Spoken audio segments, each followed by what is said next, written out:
அன்போடு வாழ்த்துகிறேன்.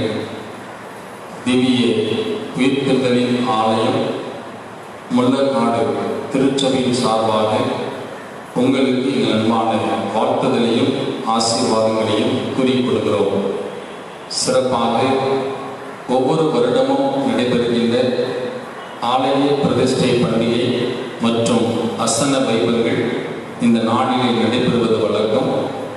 ஆனால் நம்முடைய இந்திய அரசாங்கம் மற்றும் தமிழ்நாடு அரசு விதித்திருக்கிற விதிமுறைகளின்படி ஊரடங்கு உத்தரவு இருப்பதினாலும் கொரோனா என்கின்ற அந்த தொற்று நோய் பரவி இருக்கிறபடியினாலும் ஆலயத்திலே சபையாராக வந்து நாம் ஆராதிக்க முடியாத சூழலில் இருக்கிறோம்.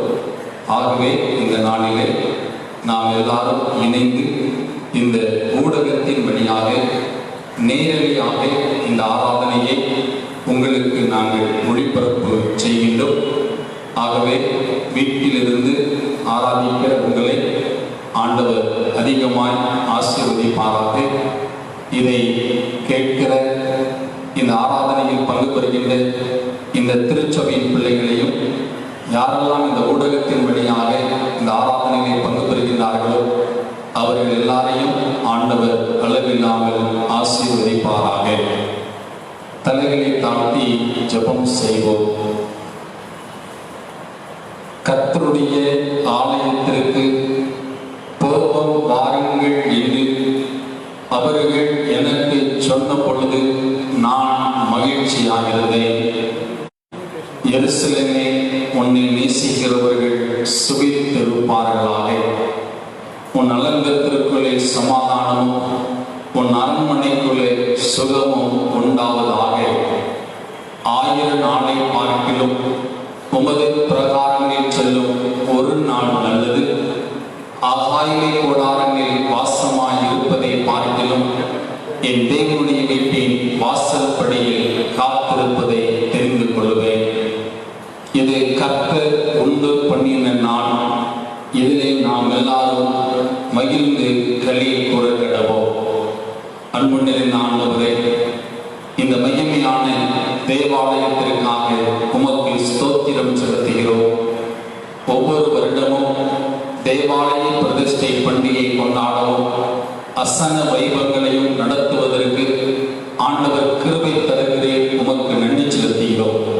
இந்த நாளிலும் தவிர்க்க முடியாத ஊடகத்தின் வழியாக இந்த மகிமையான தேவாலய பிரதிஷ்டை பண்டிகையை கொண்டாட தேவரே எங்களுக்கு கிருபை பாராட்டி இருக்கிறேன். உமக்கு நன்றி செலுத்துகிறோம். இந்த ஆராதனையிலே ஆண்டவர் பிரசன்னமாயும் பங்கு பெறுகின்ற அனைவரையும் கர்த்தர் ஆசீர்வதியும். குறிப்பாக தூதர்களோடு நாங்கள் இணைந்து உம்மை ஆராதிக்கின்ற ஆராதனை வீடுகளிலிருந்து கேட்கிற ஒவ்வொருவர் மத்தியிலும் நீர் பிரசனத்தை கொடுத்து ஆசீர்வதிக்க வேண்டுமாய் ஜெபிக்கிறோம். நாங்கள் ஏறெடுக்க போகிற விண்ணப்பங்கள், கேட்க போகிற ஆண்டவருடைய வார்த்தை, ஆண்டவரை ஏகோபித்து ஆராதிக்கின்ற ஆராதனை அனைத்தையும் எங்களுக்கு ஆசீர்வாதமாக்கி தார். எங்கள் ஆண்டவர் இயேசு கிறிஸ்துவின் மூலமே ஜெபிக்கிறோம் நல்ல பிதாவே, ஆமென். யாவரும் இணைந்து ஆராதனை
132.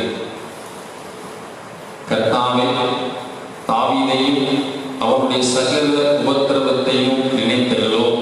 அவன் நான் கர்த்தருக்கு ஒரு இடத்தையும் யாக்கோபின் வல்லவருக்கு ஒரு வாசஸ்தலத்தையும் காணட்டும். என் வீடாகிய கொலாரத்தில் பிரவேசிப்பதுமில்லை, என் படுக்கையாகிய கட்டிலின் மேல் ஏறுவதும் இல்லை. கண்களுக்கு நித்திரையும் இவைகளுக்கு உறக்கத்தையும் வரவிடுவதுமில்லை என்று கர்த்தருக்கு ஆணையிட்டு யாக்கோபின் வல்லவருக்கு பொருத்தனை பண்ணினான். இதோ நான் உத்தரவாதாவிலே அதின் செய்தியை கேட்டு வனத்தின் வெளியிலே அதை கண்டோம். அவருடைய வாசஸ்தலங்களுக்குள் பிரவேசித்து அவர் பாதப்படியிலே பணிவோம். கர்த்தாவே, ஒரு வல்லமை விளங்கும் பெட்டியுடன் நீர் உமது தாவர ஸ்தலத்திற்குள் எழுந்தருளும். உம்முடைய ஆசாரியர்கள் நீதியை தரித்து உம்முடைய பரிசுத்தவான்கள் கம்பீரிப்பார்களாக. நீர் அபிஷேகம் பண்ணுவித்தவரின் முகத்தை தாசனாகிய தாவீதின் தம் பிரத்தனையானது. உன் கற்பத்தின் கனியையும் உன் சிங்காசனத்தின் மேல் வைப்பேன் என்றும் உன் குமாரனின் உடன்படிக்கையும் நான் போதிக்கும் என் சாட்சிகளையும் காத்து நடந்தால் அவர்கள் குமாரரும் என்னைக்கும் உன் சிங்காசனத்தில் வீற்றிருப்பார்கள் என்று கர்த்தர் தாவீதுக்கு உண்மையாய் ஆணையிட்டார். அவர் தவற மாட்டார். கர்த்தர் சீயோனை தெரிந்து கொண்டு அது தமக்கு வாசஸ்தலமாகும்படி விரும்பினார். இது என்னைக்கும் நான் தங்குவிடம், இதை நான் விரும்பினபடியா இங்கே வாசம் பண்ணுவேன். அதன் ஆகாரத்தை நான் ஆசீர்வதித்து வருவேன், அதன் ஏழைகளை நான் அப்பத்தினால் திருப்தியாக்குவேன். அதன் ஆசாரியர்களுக்கு ரட்சிப்பை உடுத்துவேன். அதில் உள்ள பரிசுத்தவான்கள் மிகவும் வெம்பியிருப்பார்கள். அங்கே தாவீதுக்காக ஒரு கொம்பை படைக்க பண்ணுவேன், நான் அபிஷேகம் பண்ணுவித்தவனுக்காக ஒரு விளக்கை ஆயத்தம் பண்ணினேன். அவர் சத்துருக்களுக்கு வெட்கத்தை உடுத்துவேன், அவன் மீதிலோ அவன் கிரீடம் பூக்கும் என்றார்.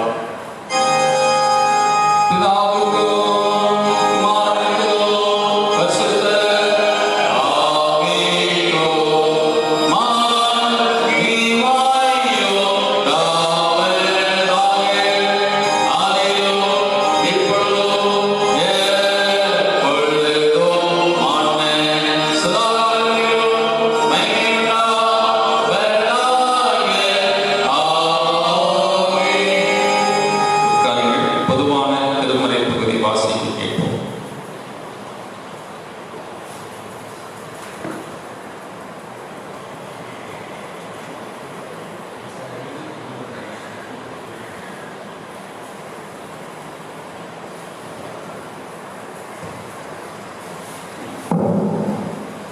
வாசிக்க வேண்டிய வேத பாடம் ஏசாயா 2ஆம் அதிகாரம் 1ஆம் வசனம் முதல் 5ஆம் வசனம் வரை. ஏசாயா 2ஆம் அதிகாரம் 1ஆம் வசனம் முதல். ஆமோத்சின் குமாரனாகிய ஏசாயா யூதாவையும் எருசலேமையும் குறித்து கண்ட தரிசனம்.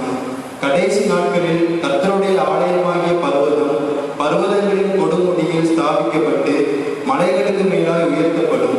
எல்லா ஜாதிகளும் அதற்கு ஓடி வருவார்கள். திரளான ஜனங்கள் புறப்பட்டு வந்து நாம் கர்த்தரின் பர்வதத்துக்கும் யாக்கோபின் தேவனுடைய ஆலயத்துக்கும் போவோம் வாருங்கள். அவர் தமது வழிகளை நமக்கு போதிப்பார், நாம் அவர் பாதைகளில் நடப்போம் என்பார்கள். ஏனெனில் சீயோனிலிருந்து வேதமும் எருசலேமிலிருந்து கர்த்தரின் வசனமும் வெளிப்படும். அவர் ஜாதிகளுக்குள் நியாயம் தீர்த்து திரளான ஜனங்களை கடிந்து கொள்வார். அப்பொழுது அவர்கள் தங்கள் பட்டயங்களை மண்வெட்டிகளாகவும் தங்கள் ஈட்டிகளை அரிவாள்களாகவும் அடிப்பார்கள். ஜாதிக்கு விரோதமாய் ஜாதி பட்டயம் எடுப்பதில்லை, இனி அவர்கள் யுகத்தை கற்பதும் இல்லை. யாக்கோபின் வம்சத்தாரே, கர்த்தரின் வெளிச்சத்திலே நடப்போம் வாருங்கள். வாசிக்கும் எதிர்பாடும் வாசித்தாரே. யாவரும் எழுந்திருந்து 3 வாடிகள் கீதத்தை பாடுவோம். ஆராதனை கீதங்கள் 822. கர்த்தர் சிருஷ்டித்த சகல சிருஷ்டிகளே.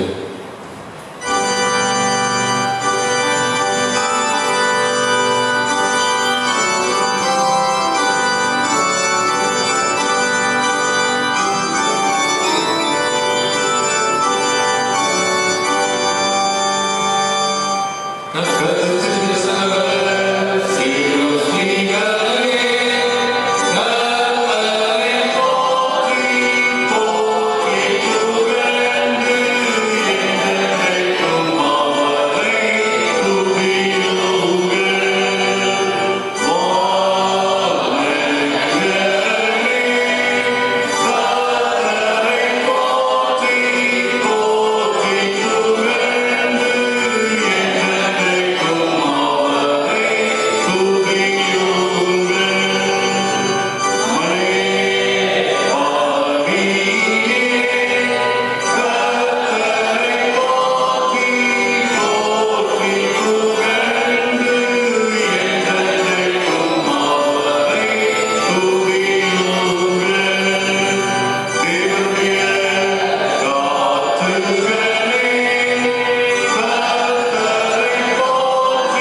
முதலாவதாக ஆராதனை கீதங்களிலே பக்கம் 560, புதிய ஆராதனை கீதங்கள் பக்கம் 560, பழைய ஆராதனை கீதங்கள் பக்கம் 544. எல்லா இருதயங்களையும், எல்லா விருப்பங்களையும், எல்லா ரகசியங்களையும் அறிந்திருக்கிற சர்வ வல்லமையுள்ள தேவனை நாங்கள் தேவனிடத்தில் பரிபூரணமாய் அன்பு கூறவும், உமது பரிசுத்த நாமத்தை உத்தமமாய் மகிமைப்படுத்தவும், உமது பரிசுத்த ஆவியின் ஏவுதலால் எங்கள் இருதயத்தின் சிந்தனைகளை சுத்தம் பண்ணியது எங்கள் ஆண்டவர் இயேசு கிறிஸ்துவின் மூலமாய் வேண்டிக் கொள்கிறோம்.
சற்று நேரம் அமைதியாக இருந்து உங்கள் பாவங்கள், குற்றங்கள் ஏதேனும் இருக்கும் என்று சொன்னால் மனத்தாழ்மையாய் ஆண்டவரிடத்தில் அறிக்கையிடுவோம். உங்கள் பாவங்கள் நிமித்தம் முழு இருதயத்தோடு உண்மையாய் மனஸ்தாபப்பட்டு பிறரிடத்தில் அன்பும் சிநேகமுமாயிருந்து இனி தேவனுடைய கற்பனைகளை கேட்கொண்டு பெரிதாக்கப்பட்டவர்களாய் அவருடைய பரிசுத்த மார்க்கத்தை நடப்போம் என்று தீர்மானித்திருக்கிற நீங்கள் நமது ஆண்டவராகிய இயேசு கிறிஸ்துவின் மூலமாய் சர்வ வல்லமையுள்ள கடவுளோடு ஒப்புரவாகும்படி மறுபடியும் உங்கள் பாவங்களை மனத்தாழ்மையாய் அறிக்கையிடுங்கள். சேர்ந்து சொல்வோம். பரம பிதாவே, உமக்கு விரோதமாகவும் ஒளியில் நடவாமல் இருளில் நடந்து வந்தோம். கிறிஸ்துவின் நாமத்தை சொல்லி தீமையை விட்டு விலகவில்லை. எங்களுக்கு இறங்க வேண்டும் என்று இடம் உண்டாகிறோம். இயேசு கிறிஸ்துவின் நிமித்தம் எங்கள் பாவங்கள் எல்லாவற்றையும் மன்னி மறுபரிசுத்த ஆவியினால் எங்களை சுத்திகரித்து எங்கள் மனசாட்சியை உயிர்ப்பித்தவர்கள் உம்முடைய பரிசுத்த நாமத்திற்கு மகிமை உண்டாகும்படி நாங்கள் இனி புது ஜீவனுள்ளவர்களாய் உமக்கு உமது ஊழியம் செய்ததாக மற்றவர்களுக்கு மன்னிக்க எங்களுக்கு உதவி புரியும். ஆமென். இயேசு கிறிஸ்துவின் மூலமாக தம்மிடத்தில் உண்மையாய் மனம் திரும்புகிற யாவருக்கும் அருளப்படுகிற கிருபை நிறைந்த தேவ வசனத்தை கேளுங்கள். வருத்தப்பட்டு பாவம் சுமக்கிறவர்களே, நீங்கள் எல்லாரும் என்னிடத்தில் வாருங்கள், நான் உங்களுக்கு இளைப்பாறுதல் தருவேன். தெய்வம் தம்முடைய ஒரே பேரான குமாரனை விசுவாசிக்கிற எவனும் அவன் கெட்டுப் போகாமல் நித்திய ஜீவனை அடையும்படிக்கு அவரை தந்தரில் இவ்வளவாய் உலகத்தில் அன்பு கூர்ந்தார். பாவிகளை ரட்சிக்க கிறிஸ்து இயேசு உலகத்தில் வந்தார் என்கிற வார்த்தை உண்மையும் எல்லா அங்கீகரிப்புக்கும் பாத்திரமானது. ஒருவர் பாவம் செய்வானால் நீதிபரமாயிருக்கிற இயேசு கிறிஸ்து நமக்காக பிதாவிடத்தில் பரிந்து பேசுகிறவராய் இருக்கிறார். நம்முடைய பாவங்களை நிவர்த்தி செய்கிற கிருபாதார பலி அவரே. நம்முடைய பரம பிதாவாகிய சர்வ வல்லமையுள்ள கடவுள் உத்தம மனஸ்தாபத்தோடும் உண்மையான விசுவாசத்தோடும் தம்மிடத்திற்கு மனம் திரும்பி தங்கள் சகோதரர் சகோதரிகளின் குற்றங்களை மன்னிக்கிற யாவருக்கும் பாவ மன்னிப்பு அருள்செய்வோம் என்று மிகுந்த இரக்கமாய் வாக்குத்தத்தம் செய்திருக்கிறார். அவர் நம்முடைய ஆண்டவராய் இருக்கிற இயேசு கிறிஸ்துவின் நிமித்தம் உங்களுக்கு இறங்கி உங்கள் பாவங்கள் எல்லாவற்றையும் மன்னித்து அவைகளில் இருந்து உங்களை விடுதலையாக்கி சகல நன்மையும் உங்களை உறுதிப்படுத்தி நிலைநிறுத்தி உங்களை நித்திய ஜீவக்கரையில் சேர்ப்பாராக.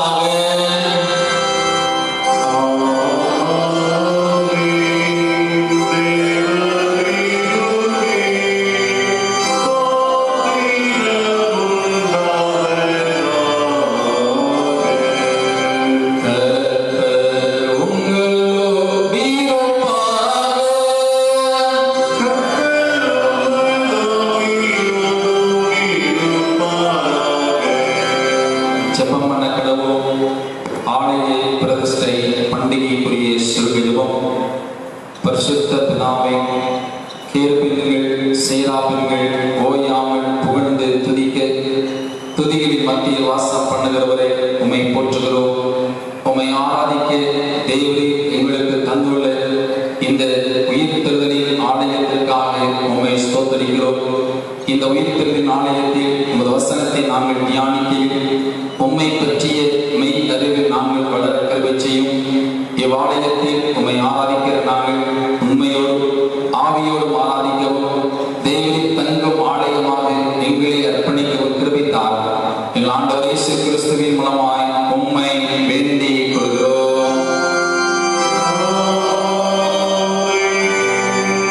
கிறிஸ்து உயிர்த்தெழுந்த திருநாளுக்கு பின்வரும் 4ஆம் ஞாயிறு சர்வ வல்லமையுள்ள தேவனை பாவிகளுடைய அடங்காத சித்தத்தையும் ஆசா பாசங்களையும் அடக்கி ஆளுகிறவரை பலவித மாறுதலுள்ள இந்த உலகத்தில் நாங்கள் இருக்கையில் எங்கள் இருதயம் மெய் சந்தோஷங்கள் உள்ள மேலுலகத்தை பற்றி கொண்டு உறுதியாய் நிலைத்திருக்கும்படி தேவன் கற்பித்தவைகளை நாங்கள் நேசிக்கவும் நீ வாக்குத்தத்தம் பண்ணினவைகளை விரும்பவும் எங்கள் கர்த்தராகிய இயேசு கிறிஸ்துவின் மூலமாய் உம்முடைய ஜனமாய் எங்களுக்கு கிருபை செய்தருளும்.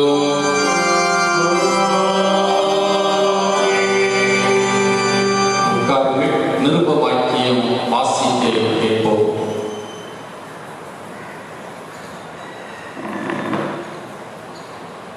நிருபவாக்கியம் அப்போஸ்தலனாகிய பரிசுத்த பவுல் கொரிந்தியருக்கு எழுதின முதலாம் நிருபம் 3ஆம் அதிகாரம் 9ஆம் வசனம் முதல் 17ஆம் வசனம் வரை அடங்கிய தேவனுடைய வாக்கியை கேளுங்கள். 1 கொரிந்தியர் 3ஆம் அதிகாரம் 9ஆம் வசனம் முதல். நாங்கள் தேவனுக்கு உடன் வேலையாட்களாய் இருக்கிறோம். நீங்கள் தேவனுடைய பண்ணையும் தேவனுடைய மாளிகையுமாய் இருக்கிறீர்கள். எனக்கு அளிக்கப்பட்ட தேவ கிருபையின்படியே புத்தியுள்ள செப்பாசாரியை போல அஸ்திபாரம் போட்டேன். வேறொருவன் அதின் மேல் கட்டுகிறான். அவனவன் தான் அதின் மேல் இன்ன விதமாய் கட்டுகிறான் என்று பார்க்க கடவுள். போடப்பட்டிருக்கிற அஸ்திபாரமாகிய இயேசு கிறிஸ்துவை அல்லாமல் வேறு அஸ்திபாரத்தை போட ஒருவனாலும் கூடாது.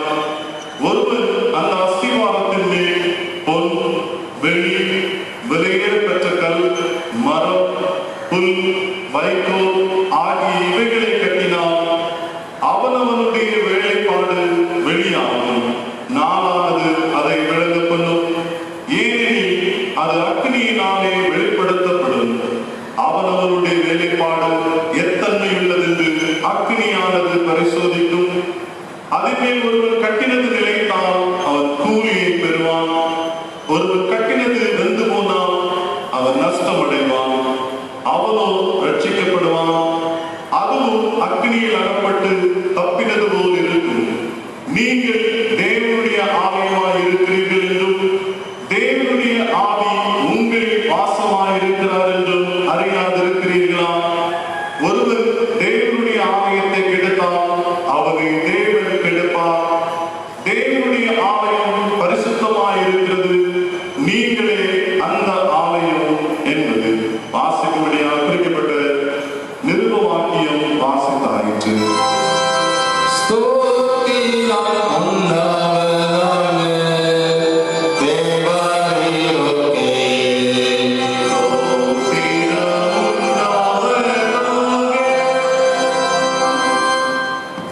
பரிசுத்த சுவிசேஷ வாக்கியம் பரிசுத்த யோவான் எழுதின சுவிசேஷம் 2ஆம் அதிகாரம் 13ஆம் வசனம் முதல் அடங்கியிருக்கிற தேவனுடைய வார்த்தைகளை கேளுங்கள்.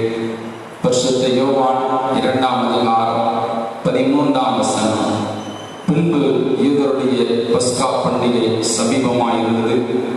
அப்பொழுது இயேசு எருசலேமுக்கு போய் தேவாலயத்திலே ஆடுகள், மாடுகள், புறாக்கள் ஆகிய இவைகளை விற்கிறவர்களையும் காசுக்காரர் உட்கார்ந்திருக்கிறதை கண்டு கயிற்றினால் ஒரு சவுக்கு உண்டு பண்ணி அவர்கள் யாவரையும் ஆடு மாடுகளையும் தேவாலயத்திற்கு புறம்பே துரத்திவிட்டு காசுக்காரருடைய காசுகளை கொட்டி பலகைகளை கவிழ்த்து போட்டு புறா விற்கிறவர்களை நோக்கி, இவைகளை இவ்விடத்திலிருந்து எடுத்துக்கொண்டு போங்கள், என் பிதாவின் வீட்டை வியாபார வீடாக்காதிருங்கள் என்றார்.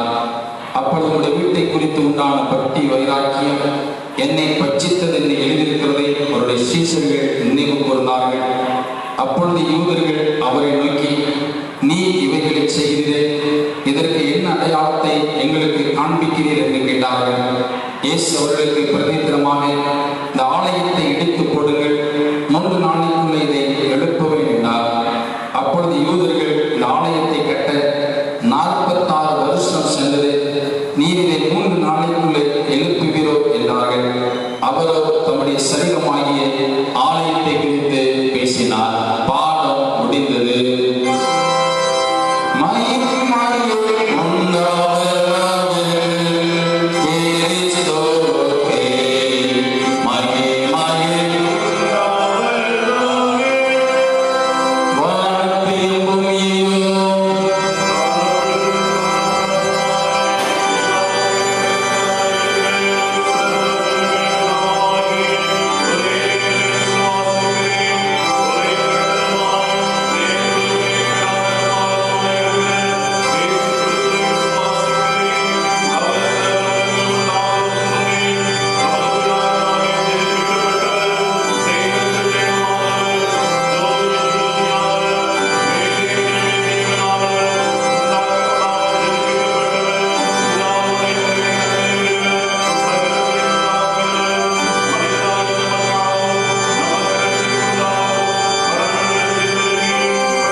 அன்புக்குரிய ஆண்டவருடைய பிள்ளைகளே, உங்கள் அனைவரையும் ஆண்டவர் இயேசு கிறிஸ்துவின் நாமத்திலே அன்போடு வாழ்த்துக்களை ஆசீர்வதிக்கிறேன். குளையல் கரிசல் செய்கிறோம். முள்ளக்கான திவ்ய உயிர்த்தெழுதலின் ஆலயத்திலிருந்து உங்கள் அனைவரையும் ஆசீர்வதிக்கிறோம். இந்த ஆலயத்தில் உண்டாயிருக்கிற சகல நன்மைகளும் ஆசீர்வாதங்களும் உங்களுக்கு உண்டாவதாக. நேரடியாக பார்த்து கொண்டிருக்கிற திருச்சபையை சார்ந்த குடும்பங்கள் மற்றும் ஊடகத்தின் வழியாக பார்க்கிற உங்களை ஆண்டவர் அளவில்லாமல் ஆசீர்வதிப்பாராக. ஒவ்வொரு ஆண்டும் நாம் ஆலய பிரதிஷ்டை பண்டிகையை கொண்டாடி மாலையிலே அசன்ன விருந்துகளை நாம் ஆயத்தப்படுத்தி அநேக மக்களுக்கு போஜனம் கொடுக்கிறது. ஆனால் இந்த வருடத்தில் ஆலயத்திலே கூடி வர முடியாத சூழல் இருக்கிறபடியினால் உங்களோடு கூட இந்த நேரடியாக இந்த ஆராதனையிலே பங்கு பெறும் வாக்கியத்தை ஆண்டவர் கொடுத்தார். அது மாத்திரமல்ல, அநேக ஏழை ஜனங்களை முன்னதாகவே போஷிப்பதற்கு ஆண்டவர் கிருபை செய்திருக்கிறார். உங்களுடைய ஆலயத்தின் சார்பாக அநேக ஏழை மக்களுக்கும், குறிப்பாக இந்த கொரோனா வைரஸினால் பாதிக்கப்பட்டிருக்கிற இந்த இந்திய தேசத்தில் வேலைக்கு செல்ல முடியாத அநேக மக்களுக்கு உணவு கொடுக்கிற திருச்சபையாக கர்த்தர் உங்களை மாற்றி கொடுத்தார். ஆண்டவருக்கு நான் மனதார நன்றி செலுத்துகிறேன். நீங்கள் செய்த இந்த நற்காரியங்கள், தானம், தர்மங்கள் ஆண்டவருடைய சமூகத்தில் நினைப்பூட்டுதலாக கடந்து செல்வதாக உங்களுடைய ஆலயம் இன்னும் கர்த்தருடைய மகிமையினால் நிரம்ப நீங்கள் எல்லாரும் தாழ்மையான வேண்டுகோள், திருச்சபை எல்லாரும் ஒன்றாக இணையும்படியாக அன்போடு நான் கேட்டுக்கொள்கிறேன். நமக்குள் காணப்படுகிற பிளவுகள் மறந்து ஒன்றான ஒரே திருச்சபையாக நாம் செயல்படும் பொழுது கர்த்தர் இன்னும் நம்முடைய திருச்சபையை எல்லாவித ஆசீர்வாதங்களினாலும் நம்மை ஆசீர்வதிப்பார். குறிப்பாக எல்லாரும் இணைந்து நாம் கட்டி கொண்டிருக்கிற கோபுர கட்டுமான பணி கீழ்த்தளத்தின் எல்லா வேலைகளையும் ஆண்டவர் அடுத்த ஆலய பிரதிஷ்டை பண்டிகை கொண்டாடுவதற்கு முன்பதாக நிறைவேற்றி கொடுப்பார். ஆண்டவர் அப்படிப்பட்ட மாபெரும் காரியத்தை செய்வதற்கு நீங்கள் எல்லாரும் இந்த ஆலயத்தை நேசிக்கவும், இந்த ஆலய கட்டுமான பணிக்கு கொடுக்கவும் உங்களை நான் தாழ்மையோடு கேட்டுக்கொள்கிறேன். மீண்டும் அன்போடு உங்களை கேட்டுக்கொள்கிறேன். எல்லாரும் எல்லா ஆராதனைக்கும் ஆலயத்திற்குள் வாருங்கள். நமக்குள் இருக்கிற வேறுபாடுகள், பிரிவினைகள் எல்லாவற்றையும் மறந்து, ஒருவேளை சமீப நாட்களிலே 50 நாட்களாக ஆலயத்திற்கே வர முடியாத சூழல் இருந்தால் ஒவ்வொரு ஞாயிற்றுக்கிழமையும் நேரடியாக உங்களுக்கு ஆராதனை நடைபெறுகிறது. ஆனால் வரும் நாட்களிலே விரைவிலே ஆண்டவர் ஊரடங்கு எல்லாவற்றையும் தளர்த்து ஆண்டவருடைய ஆலயத்திலே ஆராதிப்பதற்கு நம்மை வெகு விரைவிலே கூட்டிக் கொண்டு சேர்ப்பார். அந்த நம்பிக்கையோடு நீங்கள் காத்திருங்கள்.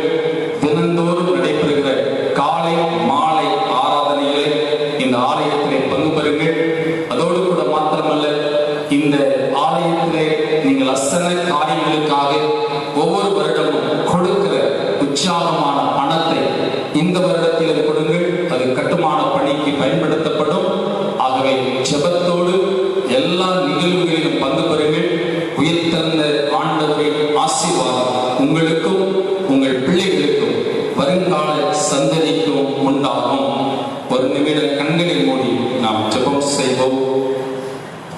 ஆண்டவரே, இந்த ஆலயத்திலிருந்து உங்களுடைய வார்த்தைகள் புறப்படுகிறது. இந்த ஆலயத்திலே உங்களுடைய வேத வசனம் நிறைந்திருக்கிறது. உம்மை நாங்கள் துதிப்பது மாத்திரமல்ல, உம்முடைய வார்த்தைகளையும் கேட்க ஆயத்தப்படுகிறோம். இந்த நாளிலே இந்த ஊடகத்தின் வழியாக உம்முடைய வார்த்தைகளை கேட்கிற ஒவ்வொருவரையும் ஆண்டவர் அளவில்லாமல் ஆசீர்வதியும். அடியனை மறைத்து நீர் வெளிப்படும். எங்கள் ஆண்டவர் இயேசு கிறிஸ்துவின் மூலமே ஜெபிக்கிறோம் நல்ல பிதாவே, ஆமென். இந்த நாளிலே உங்களோடு கூட நான் இந்த வேதத்தில் சொல்லப்பட்டிருக்கிற வாசிக்க கேட்ட பழைய ஏற்பாட்டு பகுதியில் இருக்கிற ஒரு வசனத்தை உங்களுக்கு முன்பதாக வைக்க விரும்புகிறேன். அது ஏசாயா தீர்க்கதரிசியின் புஸ்தகம் 2ஆம் அதிகாரம் 2ஆம் வசனத்தின் பின்பகுதி. ஏசாயா 2ஆம் அதிகாரம் 3ஆம் வசனத்தின் பின்பகுதியை உங்களுக்காக நான் வாசிக்கிறேன். ஏசாயா 2ஆம் அதிகாரம் 3ஆம் வசனத்தின் பின்பகுதி. யாக்கோபின் தேவனுடைய ஆலயத்துக்கும் போவோம் வாருங்கள், அவர் தமது வழிகளை நமக்கு போதிப்பார், நாம் அவர் பாதையில் நடப்போம் என்பார்கள். ஏனெனில் சீயோனிலிருந்து வேதமும் எருசலேமிலிருந்து கர்த்தரின் வசனமும் வெளிப்படும். யாக்கோபின் தேவனுடைய ஆலயத்திற்கும் போவோம் வாருங்கள் என்பார்கள். ஏன் ஏசாயா தீர்க்கன் யாக்கோபினுடைய தேவனுடைய ஆலயம் என்று சொல்கிறார்? சங்கீதம் 122:1 வாசிக்கிறோம், கர்த்தருடைய ஆலயத்திற்கு போவோம் வாருங்கள் என்று சொல்லப்பட்டிருக்கிறது.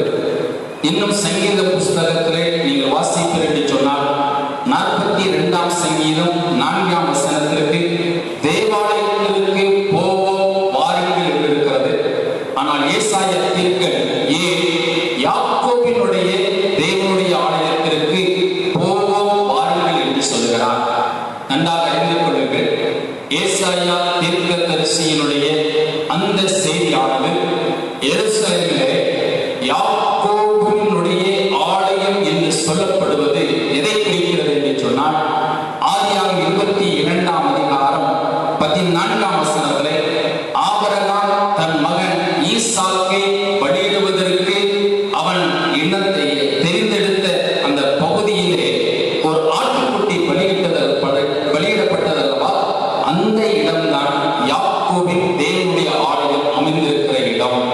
அதோடு கூட மாத்திரமல்ல, அந்த ஆபிரகாம் அந்த இடத்திற்கு யெகோவா ஈரே என்று பெயரிடுகிறார். அப்படின்னு சொன்னால் எல்லாம் கர்த்தருடைய பர்வதத்திலே பார்த்துக் கொள்ளப்படும். இந்த ஆலயத்திலும் ஆண்டவர் எல்லாவற்றையும் பார்த்துக் கொள்கிறவராக இருக்கிறபடியினால் ஆலயத்திற்குள்ளே வருகிறோம்.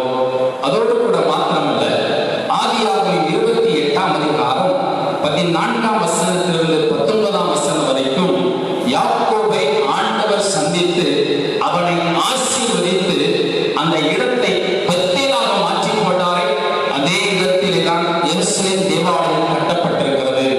பெத்தேல் என்றால் தேவனுடைய வீடு. ஆகவே தான் இந்த ஆலயத்தையும் நாம் தேவனுடைய வீடு என்று சொல்கிறோம். அதனால் தான் ஏசாயா சொல்கிறார், நாம் யாக்கோபினுடைய தேவாலயத்திற்கு போவோம். மலையின் மேல் இருக்கிற உங்கள் முன்னோர் யாக்கோபுக்கு ஆண்டவர் தரிசனம் கொடுத்து காட்சி கொடுத்து அவனை ஆசீர்வதித்த இடத்திலே கட்டப்பட்டிருக்கிற தேவாலயத்திற்கு போவோம் வாருங்கள் என்று சொல்கிறார். இன்னும் ஒரு பகுதி இருக்கிறது. 1 சாமுவேல் 7ஆம் அதிகாரம் 12ஆம் வசனத்திலே இஸ்ரவேல் ஜனங்கள் பெலிஸ்தியரை முறியடித்துக் கொண்டு அப்படி நடந்து கொண்டு வருகையில் சாமுவேல் ஒரு கல்லை நிறுத்தி அதற்கு எபனேசர் என்று பெயரிட்டு இம்மட்டும்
இந்த திவ்ய உயிர்த்தெழுதலின் ஆலயத்திற்கு ஏன் நான் போக வேண்டும்?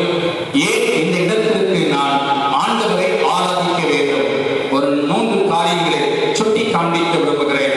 முதலாவதாக சங்கீதங்களின் புஸ்தகம் 132 சங்கீதம் 14 15 வசனத்தை நான் உங்களுக்காக வாசிக்கிறேன். சங்கீதம் 132 சங்கீதம் 14 15 வசனம். இது எந்தெந்தைக்கும் நான் தங்கும் இடம், இதை நான் விரும்பினபடியினால் இங்கே வாசம் பண்ணுவேன். அதன் ஆகாரத்தை நான் ஆசீர்வதித்து வருவேன். அதன் ஏழைகளை நான் அப்பத்தினால் திருப்தியாக்குவேன். திவ்ய உயிர்த்தெழுதலின் ஆலயத்தை ஆண்டவர் வாசம் பண்ணும் ஸ்தலமாக தெரிந்தெடுத்திருக்கிறார். அதோடு கூட மாத்திரமல்ல, இந்த ஆலயத்தில் ஆகாரம் என்னும் அப்பத்தை வைத்திருக்கிறார். அன்பானவர்களே, எங்கேயா எங்க கண்களுக்கு தெரிகிறது இந்த ஆலயத்தில் எங்க அப்பம் இருக்கிறது, எங்கே ஆகாரம் இருக்கிறது என்று நீங்கள் கேட்கலாம். இஸ்ரவேல் ஜனங்கள் ஒவ்வொரு நாளும் வனாந்திரத்தின் பாதையிலே போய்கொண்டிருக்கும் போது அவர்கள் ஏறெடுக்கிற ஜெபம் என்ன தெரியுமா? யாத்ராகமம் 23 அதிகாரம் 24 25 வசனத்துல அவர்கள் ஜெபம் பண்ணுகிற ஜெபம், அவர் உன் அப்பத்தையும் உன் தண்ணீரையும் ஆசீர்வதிப்பார், வியாதியை உன்னை விட்டு விலக்கி போடுவார். ஒவ்வொரு நாளும் அவர்கள் போகிற பிரயாணங்களை ஜெபம் பண்ணுகிற ஜெபம், ஆண்டவரை நாங்கள் உண்ணுகிற எங்கள் அப்பத்தையும் ஆகாரத்தையும் ஆசீர்வதிப்பீராக. இன்னும் நீங்கள் அவர்களுடைய பேசிக் உணவு என்ன தெரியுமா? நாம் அன்றாடம் சாப்பிடுகிற உணவானது அரிசி வகையை சார்ந்தது. ஆனால் இஸ்ரவேல் ஜனங்கள் சாப்பிடுகிற அந்த சாப்பாட்டினுடைய தினசரி அந்த ஃபுட் என்ன தெரியுமா? வேதத்தில் சொல்லப்பட்டிருக்கிறது. லேவியராகமம் புஸ்தகம் 25 அதிகாரம் 26 வசனத்துல அப்பம் என்னும் ஆதரவு கோடு என்று இருக்கிறது. அந்த ஆதரவு கோடு இல்லைன்னா அப்பம் கிடையாது. அந்த ஆதரவு கோடு இல்லைன்னா வீட்டில் ஆதாரம் கிடையாது. ஆண்டவர் சொல்கிறார், உன் வீட்டிலே அப்பம் என்னும் ஆதரவு கோடு நான் இந்த இடத்திலே வைத்திருக்கிறேன். அதனால்தான் இயேசு சாமி கற்றுக் கொடுத்தார் சீடர்களுக்கு. மத்தேயு 6 அதிகாரம் 16 வசனத்திலே, ஆண்டவரே எங்களுக்கு வேண்டிய ஆகாரத்தை அன்றிருந்து எங்களுக்கு தாரும். வேற ஒண்ணு சொல்லியிருக்கலாமே, திராட்சரசத்தை தாரும், இல்லைன்னு சொன்னால் வேற எதையாவது தாரும் சொல்லியிருக்கலாம். ஆண்டவர் கற்றுக் கொடுத்த ஜெபம் என்ன தெரியுமா? உங்களுக்கு வேண்டிய ஆகாரத்தை தினந்தோறும் நீங்கள் பெற்றுக்கொள்ள வேண்டும் என்று ஜெபியுங்கள் என்று சொன்னார். ஆகவேதான் ஒவ்வொரு ஆலய ஆராதனையிலும் கர்த்தருடைய ஜெபத்தை தவறாமல் சொல்கிறோம். காரணம் என்ன தெரியுமா? ஆண்டவர் நமக்கு இந்த இடத்துல ஆகாரம் என்னும் அப்பத்தை வைத்திருக்கிறார். சங்கீதக்காரன் சொல்லுகிறார், அதன் ஏழைகளை அப்பத்தினால் திருப்தியாக்குவேன். காரணம் என்னன்னா, இங்கே ஆகாரம் என்னும் அப்பம் இருக்கிறது. அன்பான கர்த்தருடைய பிள்ளைகளை, வேதத்தை வாசித்து பாருங்கள். வேதத்திலே சொல்லப்பட்டிருக்கிறது. 1 சாமுவேல் புஸ்தகம் 21 அதிகாரம் 6 வசனத்திலே, தாவீது சவுலுக்கு பயந்து காட்டுக்குள் இருக்கின்ற பொழுது அவனால் 3 நாளைக்கு மேலாக இருக்க முடியவில்லை. காரணம் வயிறு பசி. இப்ப எங்கே காட்டுக்குள் அப்பம் கிடைக்கும்? தூரத்திலே அவன் கண்களுக்கு தெரிந்தது தேவாலயம். அந்த தேவாலயத்திற்குள் போகிறான். அங்கே பலிபீடத்துக்கு பக்கத்தில் ஆசாரியன் மாத்திரம் இருக்கிறான். ஆசாரியனிடத்திலே கேட்கின்றான், ஆசாரியரே, எனக்கு உண்பதற்கு ஏதாவது தருவீரா? அவன் சொல்லுகிறான், சூடான தேவ சமூக அப்பம் மேஜையில் இருக்கிறது என்று சொல்லுகிறான். அது எதை குறிக்கிறது தெரியுமா? ஆண்டவர் இஸ்ரவேல் ஜனங்களுக்கு அனுதினமும் கொடுத்த மன்னா என்னும் அப்பத்தை ஆண்டவர் தேவாலயத்திற்கு வைத்தபடியினால் வேதம் சொல்கிறது, தாவீதுக்கு ஆசாரியன் கொடுத்தார். அவன் சாப்பிட்டான்.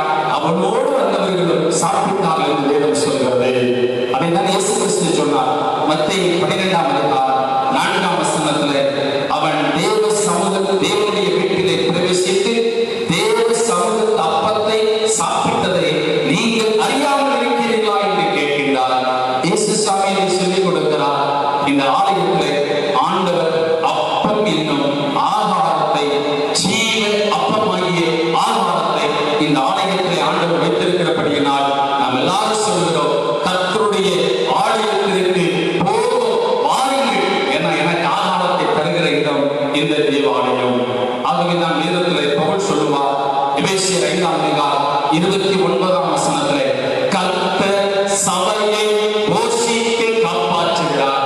நீங்க நினைக்கலாம், சம்பாதிக்கிற இவ்வளவு சொத்து இருக்குது, மாதம் உட்கார்ந்து சாப்பிடலாம், அவ்வளவு சொத்து அங்க இருக்குது, கடவுளை தேடணும்னு அவசியம் இல்லை, ஆலயத்தை தேடணும்னு அவசியம் இல்லை. பல்வேறு மக்கள் இந்த காலத்தில் அப்படி நினைத்துக் கொண்டிருக்கிறார்கள்.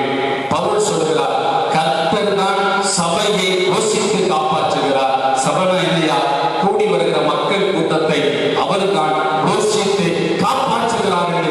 மற்ற வேதத்திலே எபேசியர் 5:29 சுட்டி காண்பிக்கிறார். உங்கள் எல்லாரையும் போஷிப்பது சபை. இன்றைக்கு நாம் இன்றைக்கு உலகத்தை அறிந்து கொள்கிறோம். வல்லரசு நாடுகள் எல்லாம் ஏராளமாக இருக்குது, எல்லாம் ஃப்ரீ. ஆனால் ஒன்றுமே செய்ய முடியவில்லை.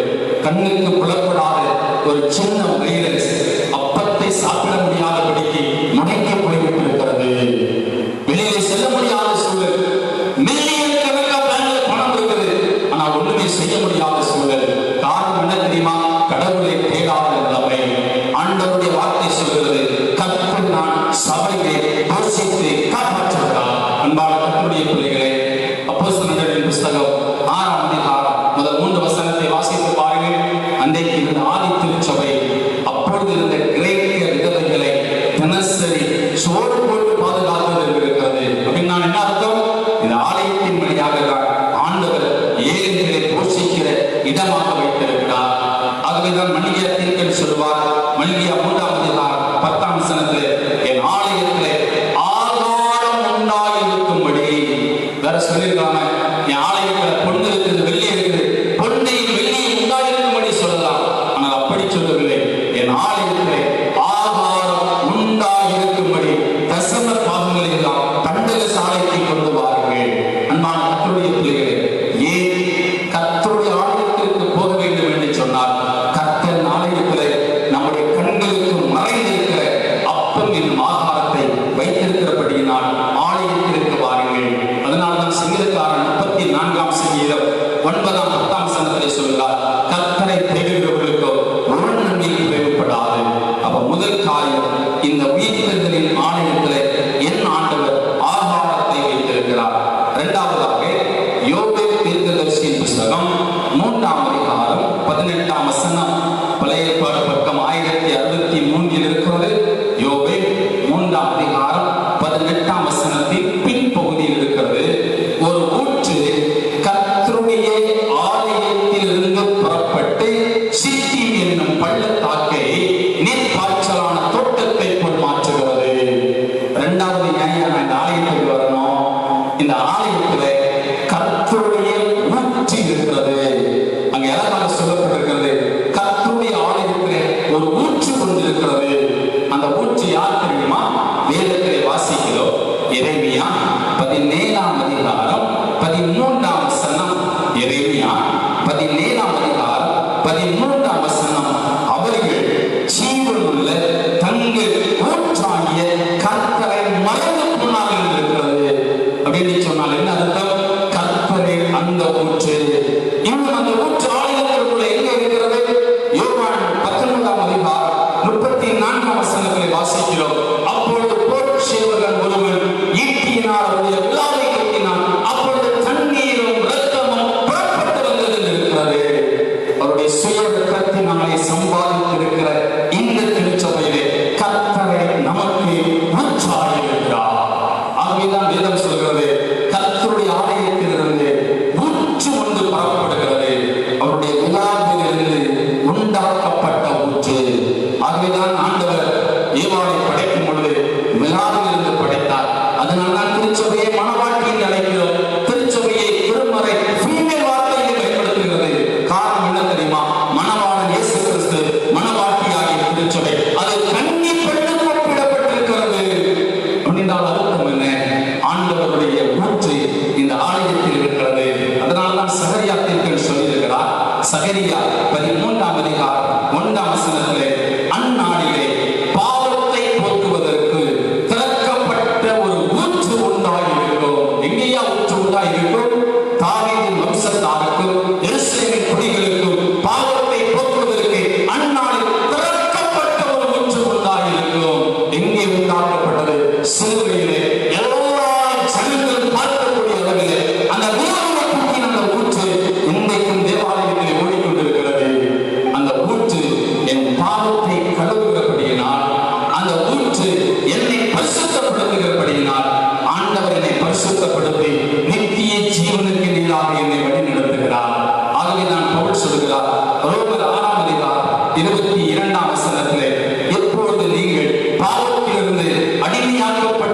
பரிசுத்தமாக இருக்கிறீர்கள், முடிவு நித்திய ஜீவன் என்று சொல்கிறார்.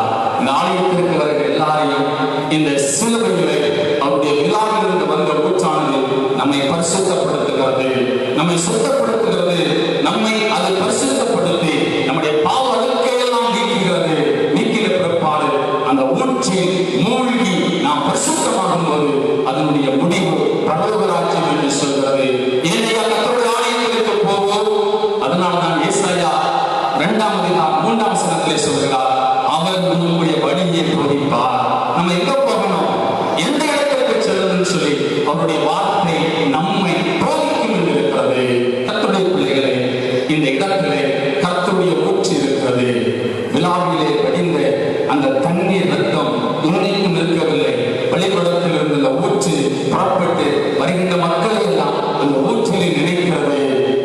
நம்முடைய பகுதிக்கு மழை பெய்யல, நான் மேற்கு தொடர்ச்சி மலையில் இருக்கிற அந்த இடத்தில் இருக்கிற அந்த அங்காங்கு மழைக்காலங்களிலே தோன்றுகிற ஊற்றானது அப்படியே வடிந்து அணைகளிலே நிரம்பி அங்கிருந்து வாய்க்கால்களிலே வந்து அங்கிருந்து அந்த நதியோரங்களிலே வந்து அதன் பிற்பாடு குளங்களுக்கு வந்து தண்ணீர் இங்க வந்து சேர்கிறது. அதே போலதான் பள்ளிக்கூடத்தில் இருந்து ஓடுகிற ஊற்றானது எசேக்கியேல் 47:1 வசனம் 8 வசனம் சொல்கிறது, அந்த ஆலயத்தில் இருக்கிற தண்ணீர் அப்படியே கடந்து போகிறது. அது எங்கெல்லாம் போகிறதோ அங்கெல்லாம் ஆரோக்கியத்தை கொடுக்கிறது. அதனால்தான் சங்கீதக்காரன் 11ஆம் சங்கீதம் 4ஆம் வசனத்திலே சொல்கிறார், என்ன சொல்கிறார் என்று சொன்னால், சங்கீதம் 46:5 சொல்கிறார், ஒரு நதி உண்டு, அது நீர்க்கால்கள் தேவனுடைய நகரத்தையும் உன்னதமானவர் வாசம் பண்ணும் பரிசுத்த ஸ்தலத்தையும் சந்தோஷப்படுத்தும். இந்த இடத்திலே உங்க கண்ணுக்கு தெரியாத ஒரு ஊற்று வந்து இருக்கிறது. ஊற்று எங்காக கண்டுபிடிக்க முடியாது. உங்களுக்கு தெரியுமா, கீழே நம்ம போர் போடுறோம்னா மேல இருந்து பார்த்தா தெரியாது. இன்றைய சமீப நாட்களிலே பல்வேறு வித்தைகள் மூலமாக கீழே இருக்கிற ஊற்றை கண்டுபிடிக்கிறார்கள். நம்ம கண்ணுக்கே தெரியாது, ஆனா கீழே தான் இருக்கு தெரியுமா, ஊற்று இருக்கிறது. இன்றைய நாட்களிலே நீங்க கல்ஃப் தேசத்துக்கு போவீங்கன்னா கடலின் ஆழத்துக்குள் இருக்கிற அந்த ஊற்று, அந்த கச்சா எண்ணெய் சொல்றாங்க, அந்த ஊற்றை யாரும் கண்டுபிடிக்க முடியாது. அதுக்குதான் இங்க இருந்து விலைக்கு ஏராளமானவர் சொல்லுகிறார்கள். அது பீரிட்டு பாஞ்சிச்சுன்னா ஒரு நொடிக்கு எத்தனையோ பீப்பாய் எண்ணெய்கள் வந்து கொண்டே இருக்குமா, அவ்வளவு எண்ணெய் வளங்கள் கீழே மண்ணுக்கு கீழே ஆண்டவர் வைத்து வைத்திருக்கிறார். அது கடலின் ஆழத்திற்குள் வைத்திருக்கிறார். அதே ஆண்டவர் நம்மை ஆசீர்வதிக்க முடியாது, நம்மை நித்திய ஜீவனுக்கு மேலாக வழிநடத்தி செல்லும்படியாக அந்த ஆலயத்திலே இந்த ஊற்றை மறைத்து வைத்திருக்கிறார். அந்த ஊற்றிலே மூழ்குவதற்கு ஆயத்தமா, இந்த பாவ வழியிலே ஜீவித்துக் கொண்டிருக்க நாம் அழைக்கப்பட்டிருக்கிறோமா?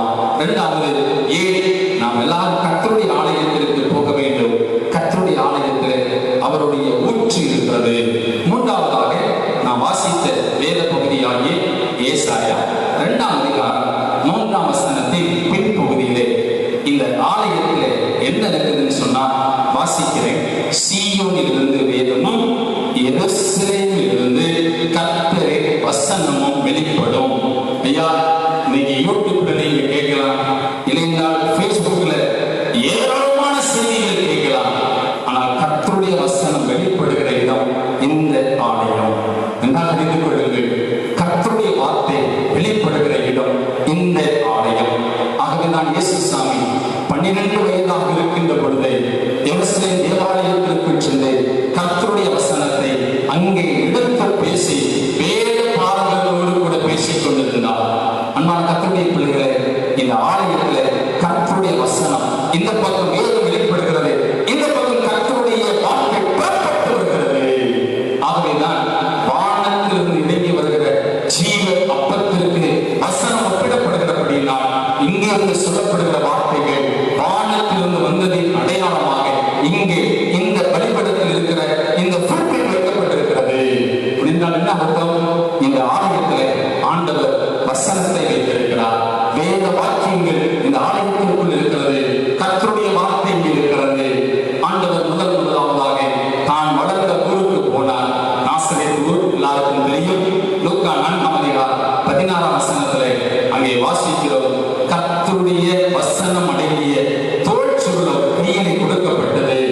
அப்போது அவருடைய வாசித்த பகுதியில் ஏசாயா தீர்க்கதரிசியின் புத்தகத்தில் இருக்கிற 61ஆம் அதிகாரம் அதை வாசித்த பொழுது எல்லாரும் ஆச்சரியப்பட்டார்கள். காரணம் என்ன தெரியுமா? 12 வயது வரைக்கும் தேவாலயத்தில் நியாயப்பிரமாணத்தையும் தீர்க்க தரிசன வார்த்தைகளையும் அவர் படித்தார்.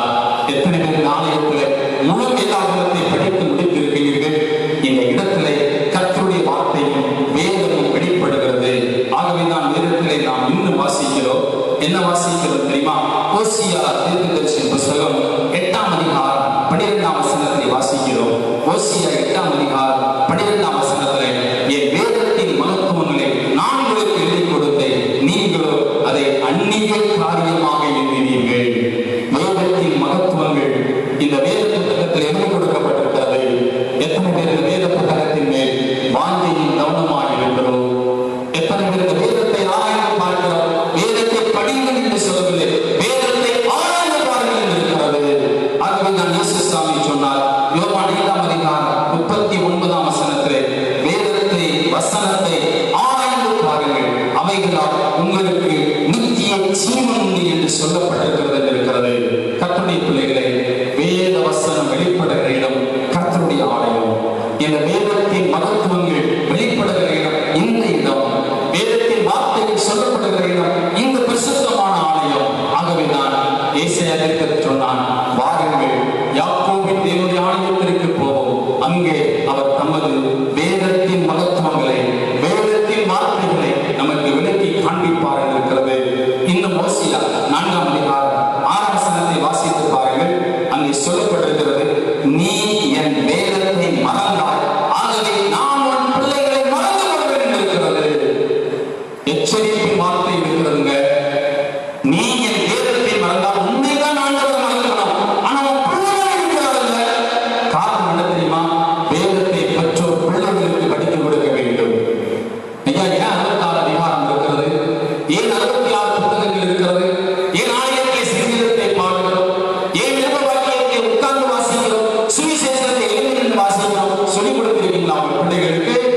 ஆண்டவருடைய வார்த்தை சொல்கிறது, நீ என் வேதத்தை மறந்தால் நான் உன் பிள்ளைகளை மறந்து போடுவேன், கையை சந்ததியின் மேல் கொண்டு வைத்து விடுகிறார். யோசித்து பாருங்கள்.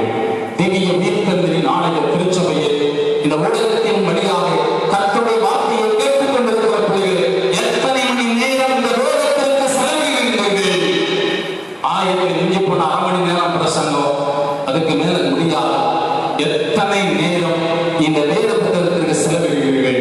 சங்கீதக்காரன் சொல்கிறார், சங்கீதத்தின் புத்தகம் 27ஆம் சங்கீதம் 4ஆம் வசனத்திலே, கர்த்தரிடத்தில் ஒன்றை நான் கேட்டேன், அதையே நான் நாடுவேன், கர்த்தருடைய ஆலயத்திலே அவரை ஆராய்ச்சி செய்யும்படியாக அவருடைய ஆலயத்திலே என் ஜீவன் உள்ள நாளெல்லாம் கர்த்தருடைய ஆலயத்திலே தங்குவேன், என் ஜீவன் போகும் வரைக்கும் இந்த வேதத்தை நான் ஆராய்ச்சி செய்வேன் என்று சொல்கிறார். அன்பான கர்த்தருடைய பிள்ளைகளை, வேதத்தை சின்ன வயசுல சொல்லிக் கொடுக்கிறாங்க. வேதத்தை நீ சுமந்தால் ஆண்டவர் உன்னை சுமப்பார், நீ வேதத்தை சுமந்தாய் ஆண்டவர் உன்னை சுமப்பார். இந்த மகிமையான ஆலயத்தில் கர்த்தருடைய வார்த்தை எத்தனையோ போதகர்கள் போதித்திருக்கலாம், எத்தனை பிரசங்கமானவர்கள் பிரசங்கிக்கலாம். நீங்கள் எவ்வளவு நேரம் வேதத்தை ஆராய்ந்து பார்க்கிறீர்கள்? யோசித்து பாருங்கள். பண்டிகை வரும் போய்விடும், ஆனால் வேத வசனம் எந்தெந்தைக்கும் நிலைத்திருக்கிற வார்த்தைகள். வானம் பூமி அழிந்து போகும், என் வார்த்தை ஒரு நாளும் அழிந்து போகாது, ஒரு புள்ளி கூட மாறாது என்று வேதம் சொல்கிறது. இந்த காலங்களிலே பண்டிகையை கொண்டாடுவதற்கு ஒருவேளை முடியாத சூழலில் இந்த நேரடியாக பார்த்துக் கொண்டிருக்கிற கர்த்தருடைய பிள்ளைகளை வெளிப்படுத்த 1ஆம் அதிகாரம் 3ஆம் வசனம் சொல்கிறது, இந்த வேதத்தை படிக்கிறவர்கள் பாக்கியவான்கள், இதை கேட்கிறவர்கள் பாக்கியவான்கள், இதன்படி கை கொள்கிறவர்கள் பாக்கியவான்கள். கேட்கிறது மாத்திரமல்ல, பார்க்கிறது மாத்திரமல்ல, அதற்கு கீழ்ப்படுகிறவர்கள் பாக்கியவான்கள். 3வது, இந்த ஆலயத்தில் என் ஆண்டவர் அவருடைய வேத வசனத்தையும் அவருடைய வார்த்தைகளையும் வைத்திருக்கிறார். நிறைவாக சங்கீதங்களின் புத்தகம் 48ஆம் சங்கீதம் 9ஆம் வசனம் சொல்கிறது, தேவனே உமது ஆலயத்தின் நடுவே உமது கிருபைகளை சிந்தித்துக் கொண்டிருக்கிறோம். ஆலயத்திலே நடுவே ஆண்டவரின் கிருபைகளை கர்த்தர் வைத்திருக்கிறார். சங்கீதக்காரர் அழகாக சொல்கிறார். 48ஆம் சங்கீதம் அந்த 9ஆம் வசனத்தில் அவர் சொல்லுகிறார், தேவனே உமது ஆலயத்தின் நடுவிலே உமது கிருபையை சிந்தித்துக் கொண்டிருக்கிறோம். ஐயா, நான் அடிக்கடி சொல்லுவேன், ஆலயத்துக்குள் வந்தால் பேசக்கூடாது. எப்படி இருக்கிறார் அதெல்லாம் பரவ பேசுகிறது. ஆனால் ஆலயத்திற்குள் வந்தால் ஆண்டவருடைய சமூகத்திலே உங்களுடைய கிருபையை எண்ணி எண்ணி நான் என்ன செய்கிறேன் தியானம் செய்கிறேன், சிந்தித்துக் கொண்டிருக்கிறேன். என் முன்னர்கள் எப்படி வழிநடத்தி வந்தீங்க? கால்களிலே செருப்பு கூட கிடையாது. எங்கள் மக்களுக்கு உடுக்க சரியான உடை கிடையாது, வஸ்திரம் கிடையாது. ஆனால் நடத்தி கொண்டு வந்தீர்கள். இப்பொழுதும் ஆண்டவரை எங்களை நீர் வழி நடத்துகிறவர் என்று சொல்லி அவருடைய கிருபையை எண்ணி எண்ணி ஆண்டவரை சிந்திக்கக்கூடிய இடம்தான் தேவாலயம். தேவாலயத்தில் சண்டைக்கோ சச்சரவுக்கு இடம் கிடையாது. ஒன்றே ஒன்று, தேவனுடைய கிருபையை எண்ணி எண்ணி சிந்திக்கிற இடம் கர்த்தருடைய ஆலயமாகி இந்த இடம். அதனால்தான் சங்கீதக்காரன் சொல்கிறார், தேவனே உமது கிருபையை உமது ஆலயத்தின் பிரபலவாசல சொல்லல, பள்ளிக்கூடத்தில் சொல்லல, பாடல வரிசையில் சொல்லல, நடுவை சமூகத்துக் கொண்டிருக்கிறேன். காரணம் என்ன தெரியுமா? யாக்கோபின் தேவாலயம், அதுதான் முதல் தேவாலயம்.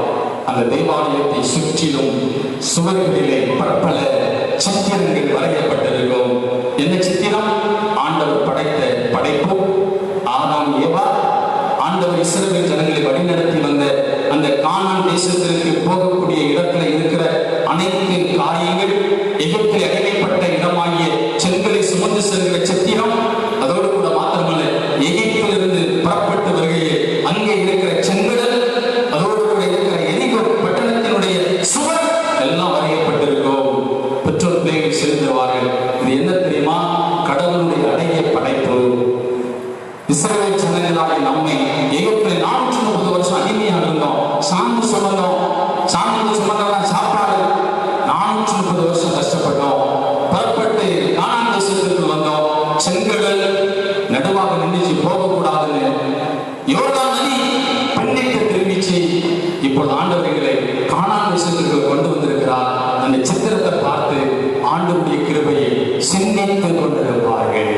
அன்பான கர்த்தருடைய பிள்ளைகளே, இந்த ஆலயத்திலே நாம் எல்லாரும் அவருடைய கிருபைகளை சிந்திக்க அழைக்கப்படுகிறோம். எபேசியர் 2:8 சொல்கிறது, கிருபையினால் விசுவாசத்தை கொண்டு ரட்சிக்கப்பட்டீர்கள். எவ்வளவு பாடுகளுக்குள்ள கடந்த, ஆனால் என்னை ஆண்டவர் ரட்சித்து கிருபையினாலே அவருடைய ஆலயத்திற்குள் கொண்டு வந்திருக்கிறார்கள். எத்தனை இடத்திலே நான் ஒரு பாவையில் உத்தரவிடப்பட்டேன், இன்னைக்கு அவருடைய கிருபையினை ரட்சித்து இந்த ஆலயத்திற்கு கொண்டு வந்திருக்கிறதை அதை நினைத்து நினைத்து சிந்திப்பதற்கான இடம் தேவாலயம். தேவாலயம் சண்டைக்கல்ல, தேவாலயம் சச்சரவுக்கல்ல, வாக்குவாதங்களுக்கல்ல, தேவனுடைய கிருபையை சிந்திக்கிற இடம் தேவாலயம். இஸ்ரவேல் ஜனங்கள் அதை எல்லாம் சிந்திப்பாங்க. ஆலயத்திற்குள்ளே நடுவுல முன்னால உட்கார்ந்து தெரியாது, பின்னால உட்கார்ந்து பார்க்க தெரியாத அந்த சித்திரம், மையத்தில் உட்கார்ந்துதான் ஆலயத்தில் இருக்கிற சித்திரங்கள் எல்லாம் தெரியும். அதை பார்த்து பார்த்து சொல்லிட்டு சொல்லுவாங்க. 14ஆம் வசனத்தை பாருங்கள். சங்கீதம் 48:14. இந்த தேவன் என்னென்றைக்கும் உள்ள சதா காலம் நம்முடைய தேவன். பெற்றோர் பிள்ளைகளை பார்த்து சொல்லுவாங்க, இந்த தேவன் என்னென்றைக்கும் உள்ள சதா காலங்களில் நம்முடைய தேவன். நம்முடைய முற்பதாக்களை வழிநடத்தினது போல நம்மையும் வழிநடத்துவார் என்று சொல்வார்களாம். அதே ஆண்டவர் இந்த ஆலயத்தில் இருக்கிறார். அதே ஆண்டவர் உங்களையும் உங்கள் ஜீவ கால பரிந்தமாக வழி நடத்துவார். ஆகவே நான் அந்த வார்த்தை சொல்கிறது, ஆண்டவரே உங்களுடைய கிருபையை இந்த ஆலயத்தின் நடுவில் சிந்தித்துக் கொண்டிருக்கிறேன். என்னை வழி நடத்தி வந்த விதம், நான் பிறந்த பொழுது ஒரு மன துணி கூட கிடையாது. என்ன ஒரு சின்ன வஸ்திரத்தை போட்டு மூடி போட்டாங்க. இன்றைக்கு இவ்வளவு சிறு சுகத்தை தந்திருக்கிறேன், இவ்வளவு ஆசைகளை தந்திருக்கிறேன். எம்மாத்திரம் ஆண்டவரே இந்த கிருபைகளை எல்லாம் எண்ணி எண்ணி ஆண்டவரை ஸ்தோத்திரிக்கக்கூடிய இடம் தேவாலயம். ஆகவேதான் சங்கீதத்தில் வாசிக்கிற 118ஆம் சங்கீதத்திலே பண்டிகையின் பலிகளை கொண்டு வந்து அந்த பலிபீடத்தில் இருக்கிற கொம்புகளிலே கயிறுகளால் கட்டுங்கள் இருக்கிறது. கர்த்தர் நமக்கு செய்த நன்மைகளை பலிபீடத்தில் கொண்டு வந்து படைக்கிறோம். காரணம் என்ன தெரியுமா? அவர் நம்மை வழிநடத்தி வந்த கிருபை இன்னும் வழிநடத்துவார். நிறைவுக்கு வர விரும்புகிறேன். யாக்கோபின் தேவனுடைய ஆலயத்திற்கு ஏன் போக வேண்டும்? கேள்விக்கான பதில் 4 இருக்கிறது. 1, இந்த ஆலயத்திலே ஆகாரத்தை ஆண்டவர் வைத்திருக்கிறார். உலகத்தில் எத்தனையோ மக்கள் ஒருவரை பஞ்சத்தினால் இருக்கலாம். அன்றைக்கு வேதத்தை வாசிக்கிறோம், சாய்பாக விதவியின் வீட்டிலே மா குறைந்து போகவில்லை, எண்ணெய் குறைந்து போகவில்லை, பஞ்ச காலத்தில் போஷித்தார். நம்ம எல்லாம் பயமுறுத்தி கொண்டிருக்கிறது. கொரோனா வைரஸ் இப்படியே போச்சுன்னா நிறைய ஊழியர்கள் சொல்றாங்க, அநேக மாணவர்கள் அழிவுன்னு சொல்றாங்க. அதெல்லாம் நம்பாதீர்கள். ஆண்டவர் பஞ்ச காலத்தில் நம்முடைய பிள்ளைகளை போஷிக்கிறவர். எலியாவை போஷித்தாரையா? காகத்தை கொண்டு போஷித்தார், தூதனை கொண்டு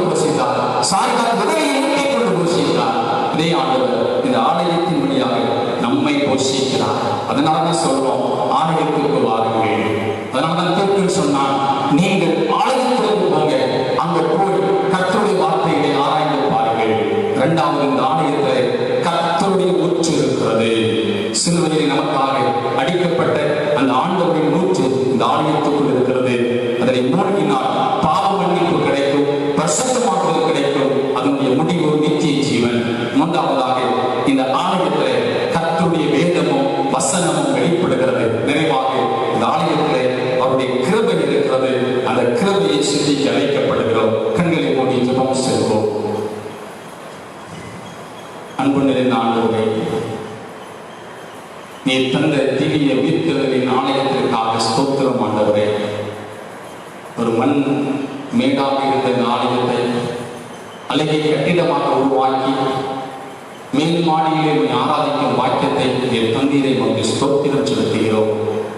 வைத்திருந்த ஆண்டவர் பெந்தேகோஸ்தின் அனுபவத்தை இந்த திவ்ய திருச்சபை பெற்றுக்கொள்ளவும், அன்னைக்கு மேல் மாடியில் கூடியிருந்த அனைவர் மேலும் ஆண்டவருடைய ஆவியானவர் நிரப்பினது போல இந்த மேலே ஏறி வருகிற ஒவ்வொரு பிள்ளைகள் மேலும் ஆவியானவர் பொழிந்தர வேண்டும் என்று சொல்கிறோம். ஆண்டவரே, நம்முடைய வார்த்தைகளை கேட்ட ஒவ்வொரு பிள்ளைகளையும் ஆண்டவர் ஆசீர்வதியும். இந்த ஆலயத்தில் நீர் வைத்திருக்கிற அப்பம் என்னும் ஆகாரத்தை, எங்கள் பிள்ளைகளுக்கு வசனம் என்னும் ஆகாரத்தை, நாங்கள் எல்லாம் செழிப்படைய வேண்டும் என்று சொன்னால் அதற்கு தேவையான தண்ணீர் என்னும் ஊற்றை எங்கள் வழிநடத்தி வந்த கிருபை என்னும் ஆசீர்வாதத்தை ஆலயத்திலிருந்து பெற்றுக்கொள்ள கிடைத்தால் நம்முடைய கரங்களை எல்லாரையும் அர்ப்பணிக்கிறோம். எல்லாரையும் எல்லாத்தில் வழிநடத்தி ஆசீர்வதியும். எங்கள் ஆண்டவர் இயேசு கிறிஸ்துவின் மூலமே ஜெபிக்கிறோம் நல்ல பிதாவே, ஆமென். நாம் யாரும் இருந்து ஆராதனைக்கு 274 பாடுவோம். தந்தானை துதிப்போமே, திருச்சபையாக கவி பாடி பாடி தந்தானை துதிப்போமே. ஒருவரே, நீங்கள் அசன வைபர்கள் மற்றும் ஆலய பிரதிஷ்டை பண்டிகை கண்டு ஒருவரை நேர்ச்சையாக நீங்கள் பண்ணியிருந்தால் அதை ஊரடங்கு உத்தரவு தளர்த்திய பிற்பாடு ஆலயத்திலே நடைபெறும் ஆராதனையை வந்து குடும்பமாக படைங்கள். ஆண்டவர் உங்களை ஆசீர்வதிப்பார். இப்பொழுது உங்களையும் உங்கள் காணிக்கையை அர்ப்பணிக்கிற நேரம் வீடுகளில் இருந்தே நீங்கள் இந்த பாடலை பாடுங்கள். ஆராதனைக்கு 274. Thank you.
நல்ல ஒரு வளர்ந்து வரும் கிராமமாக மாற்றி அநேக பகுதிகளை மாநகராட்சிக்கு உட்படுத்தி அநேக மக்களுக்கு பிற்பலங்கள் போன்ற விளைச்சலின் நிலங்களை கொடுத்து பிள்ளைகளை ஆசீர்வதித்து வந்திருக்கிறீர்கள் நன்றி செலுத்துகிறோம்.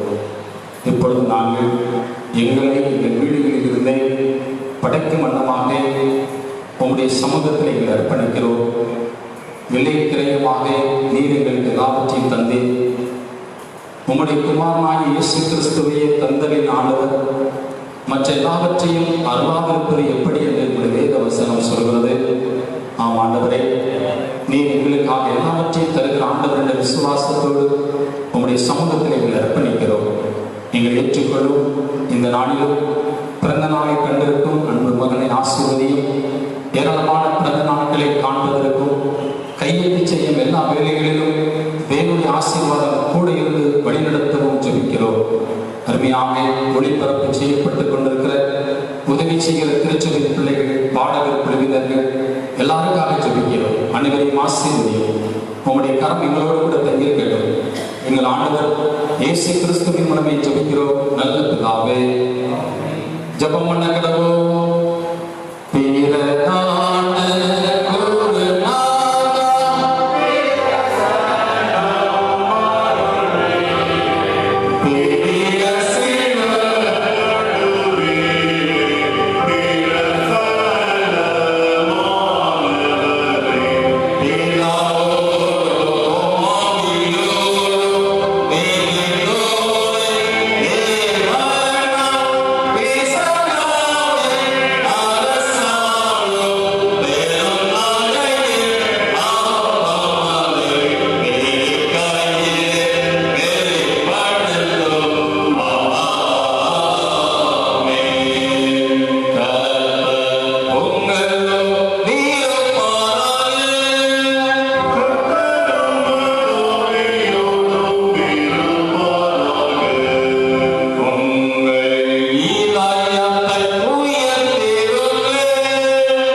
சிலுவையில் மறித்து எங்களை மீட்டுக் கொள்ளவும் அவரை தந்தவர்களில்லை. அவர் சிலுவையில் ஒரே தரம் தம்மை தாமே பலியாக ஒப்புக் கொடுத்து சர்வலோகத்தின் பாவங்களை நிவர்த்தி செய்வதற்கு நிறைவும் பூரணமும் பொருந்ததுமான பணியை காணிக்க விரைவாக செலுத்துவதல்லாமல் தமது அருமையான மரணத்தை என்னைக்கு எழுப்பட்டு ஞாபகத்தை நினைத்து தாம் திரும்ப வருமானமும் நாங்கள் அனுசரித்து வரும்படி தமது பரிசுத்த சுவிசேஷத்தை கட்டியிட்டதினாலே இயேசு தாம் காட்டி கொடுக்கப்பட்ட ராத்திரியிலே அப்பத்தை எடுத்து ஸ்தோத்திரம் பண்ணி அதை பிட்டு சீடர்களுக்கு கொடுத்து, நீங்கள் வாங்கி புசியுங்கள், இது உங்களுக்காக கொடுக்கப்படுகிற என்னுடைய சரீரம், என்னை நினைவுக்கு ஒருபடி செய்யுங்கள் என்றால். அப்படி ராபோஜனம் பண்ணின பின்பு இயேசு பாத்திரத்தை எடுத்து ஸ்தோத்திரம் பண்ணி அவர்களுக்கு கொடுத்து, நீங்கள் எல்லாருமே காண பண்ணுங்கள், இது பாவ மன்னிப்பு உண்டாகும்படி உங்களுக்காகவும் அநேகருக்காகவும் சிந்தப்படுகிற புதிய உடன்படிக்கைக்குரிய என்னுடைய ரத்தம், இதை பானமனம் அதுதான் என்னை நினைவு கூறுபடி செய்யுங்கள் திருவள்ளுவன் பற்றினான்.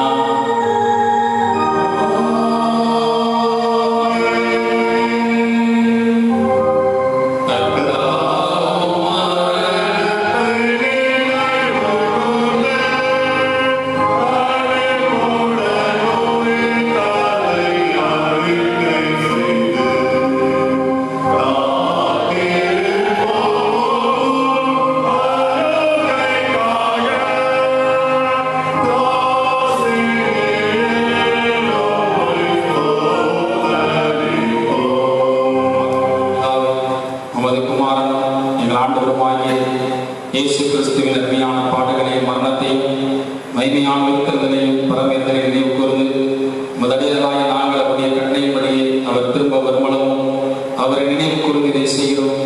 அவர் எங்களுக்காக நிறைவேற்றின பூரண மீட்புக்காக உமக்கு நன்றி செலுத்துகிறோம்.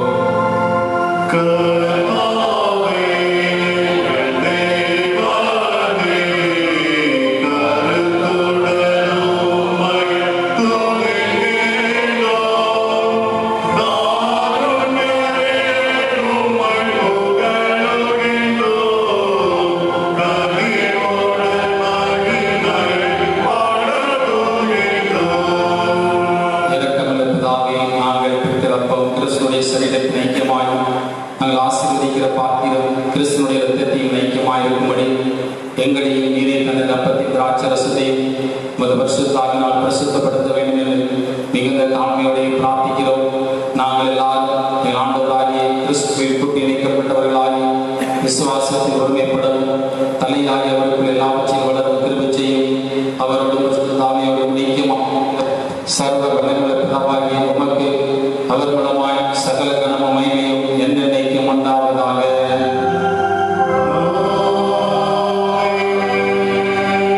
ஆண்டவர் இயேசு கிறிஸ்து கற்றுத்தந்த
எல்லாரும் சேர்ந்து சொல்லுவோம். இரக்கமுள்ள கர்த்தாவே, எங்கள் சீயனை நம்பி நாங்களுடைய பந்தியில் சேர்ந்து ஞானம் தேவனுடைய அளவற்ற இரக்கத்தை நம்பி செல்கிறோம். உங்களுடைய மேஜையின் கீழ் வந்து துணிக்கைகளை பொறுத்துக்கொள்ள நாங்கள் பாத்திரங்கள். ஆனாலும் தேவனை எப்பொழுதும் எச்சில்படி மாறாண்டவராயிருக்கிறேன்.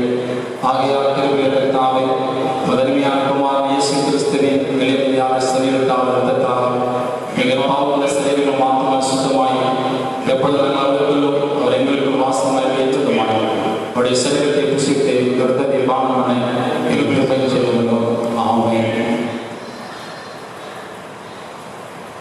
நாம் பிற்கிறப்போ கிறிஸ்துவனுடைய சரீரத்தில் ஐக்கியமாக இருக்கிறது அல்லவா?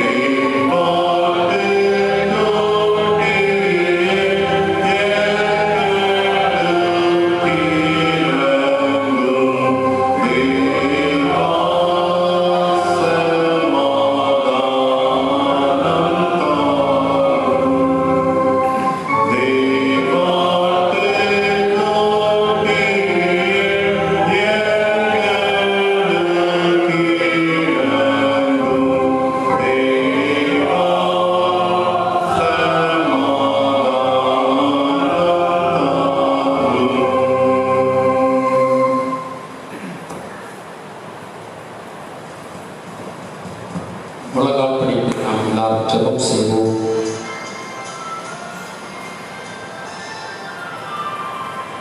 ஆண்டவர், இந்த வருடத்திலே அவருடைய பரிசுத்த ஆலயத்திற்குள்ளே வர முடியாத சூழ்நிலையிலே இந்த இடத்திலே நேரடியாக ஆண்டவரை ஆராதிக்கும் வாய்ப்பை ஆண்டவர் கொடுத்திருக்கிறார். ஆண்டவருக்கு நாம் நன்றி செலுத்துவோம்.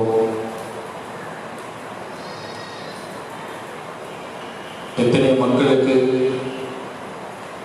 ஆண்டவர் கிடைக்காத பாக்கியத்தை நமக்கு தந்திருக்கிறார். எத்தனையோ மக்கள் கொரோனா வைரஸினாலே பாதிக்கப்பட்டு மருத்துவமனையிலே சிகிச்சை பெற்று வருகின்றார்கள். லட்சக்கணக்கான மக்கள் ஐரோப்பிய, ஆப்பிரிக்க நாடுகளிலே, அமெரிக்க தேசத்தில் குற்றூராய் கிடக்கிறார்கள். ஆண்டவர் நமக்கு ஜீவனையும் சுகத்தையும் பலனையும் கொடுத்து நம்முடைய வீடுகளிலே தனித்திருந்து ஆராதனையிலே பங்கு பெறும் பாக்கியத்தை கொடுத்திருக்கிறார். ஆண்டவருக்கு நாம் நன்றி செலுத்துவோம். ஒருவேளை சோர்வோடு கூட இந்த ஆராதனைகளை வீட்டிலிருந்து பங்கு பெறலாம். எதிர்காலம் கேள்விக்குறியோடு காணப்படலாம். உங்களுடைய உட்பல தொழில் முடங்கி போயிருக்கலாம். உங்களுடைய தினசரி செய்கிற வேலைகள் செய்ய முடியாமல் இருக்கலாம். உங்களுடைய தொழில்துறைகள் எல்லாம் முடங்கி போய் கிடக்கலாம். ஆனால் ஆண்டவருடைய வார்த்தை சொல்கிறது, தம்மை பற்றி உத்தம இருதயத்தோடு இருக்கிறவர்களுக்கு தம்முடைய வல்லமையை விளங்க பண்ணும்படிக்கு அவருடைய கண்கள் பூமி எங்கும் உள்ளாவிக் கொண்டிருக்கிறது. உங்களை பார்க்கிற ஆண்டவர் ஒருவர் இருக்கிறார். உங்களை கவனிக்கின்ற ஒருவர் இருக்கிறார். உங்களை நோக்கி பார்க்கிற ஒரு பிதா ஒருவர் இருக்கிறார். சோர்ந்து போய் முடங்கி போய் வீட்டில் தனிமையாக இருக்கிறீர்களோ, கற்பத்தில் கனிக்காக உங்கள் பிள்ளைகள் ஏங்கி இருக்கிறார்களோ, இல்லை பலவிதத்தினால் முடங்கி போய் கிடக்கிறீர்களோ, இதை சொன்னால் கைகளிலே வருமானம் இல்லை, நிறுவனங்கள் எல்லாம் மூடப்பட்டிருக்கிற சூழலிலே சோர்ந்து போய் இருக்கிறீர்களோ, கர்த்தர் உங்களை பார்த்து கொண்டிருக்கிறார். பறக்கிற பறவைகளை போஷிக்கிறவர் நம்ம எல்லாரையும் போஷிக்காமல் இருப்பாரோ? இந்த பூமியிலே வாழ்கிற மிருகங்களுக்கு எல்லாம் ஆகாரம் கொடுக்கிற ஆண்டவர் நம்மை கவனியாமல் இருப்பாரோ? கவனிப்பார்.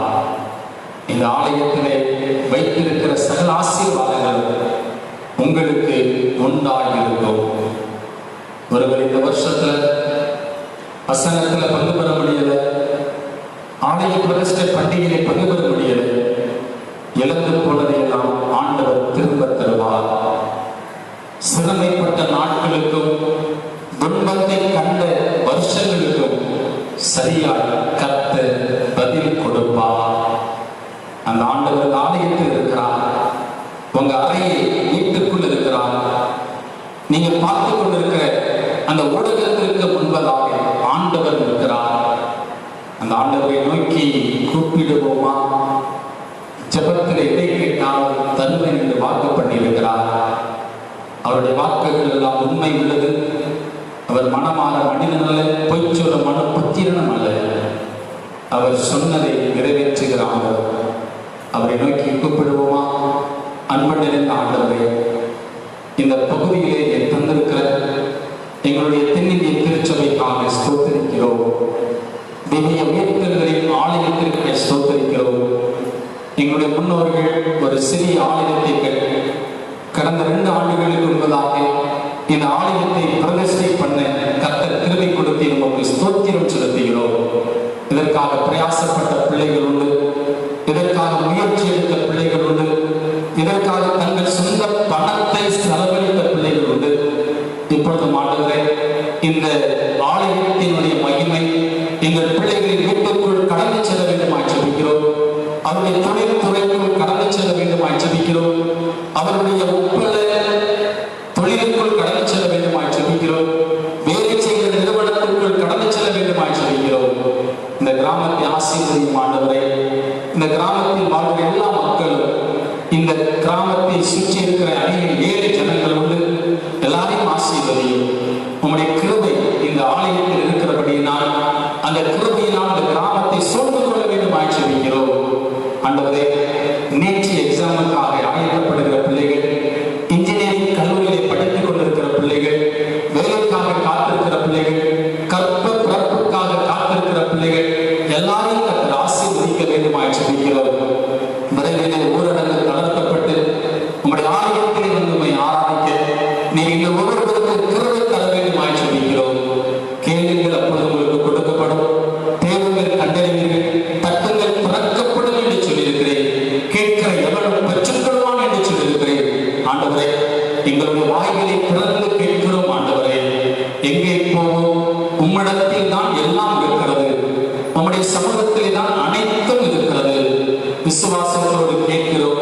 எங்கள் பிள்ளைகள் பெற்றுக்கொள்ள கிருபைத்தார்.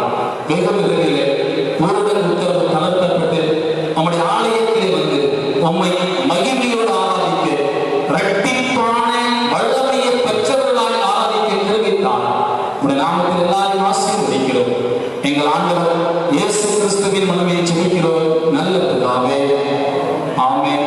எல்லா பக்திக்கும் மேலான தெய்வீக சமாதானங்களோடு கூட இருந்து நீங்கள் தேவனையும் அவருடைய குமாரனாகி நம்முடைய நாடு இயேசு கிறிஸ்துவை பற்றி அறிகிற அன்பில் நிலைத்திருக்கும்படி உங்கள் இருதயத்தையும் சொல்லி காக்க கடவுள்.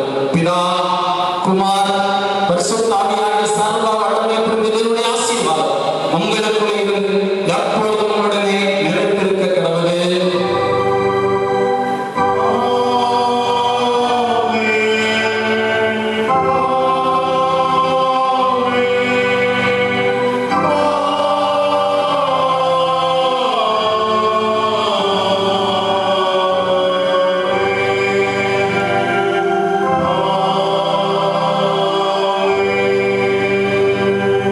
யாரும் எழுந்திருந்து மங்கள பாடலாக ஆராதனை கீதங்கள் 80 பாடலாம். சீவசு நாதனுக்கு ஜெயமங்கலம், அதை திரியேது நாதனுக்கு சுபமங்கலம். ஆராதனை கீதங்கள் 80.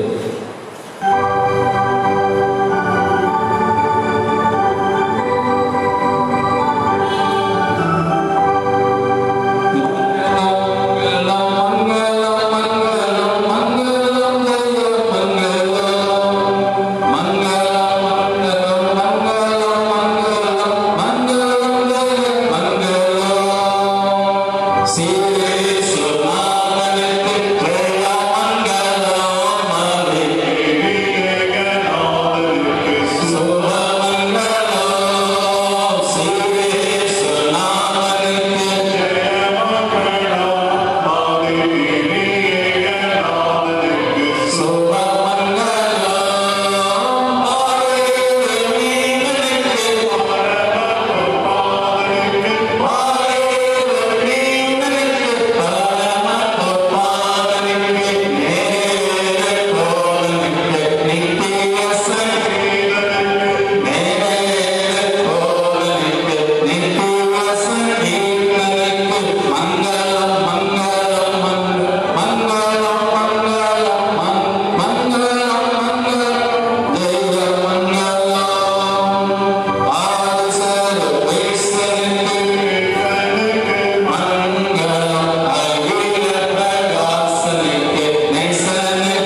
திவ்ய உயிர்த்தெழுதலின் நாளில் முள்ளக்காடு சபையின் சார்பாக ஆலய பிரதிஷ்டை பண்டிகையை இந்த நேரிலையாக நடத்துவதற்கு ஆண்டவர் கொடுத்த கிருபைக்காய் ஸ்தோத்திரிக்கிறோம்.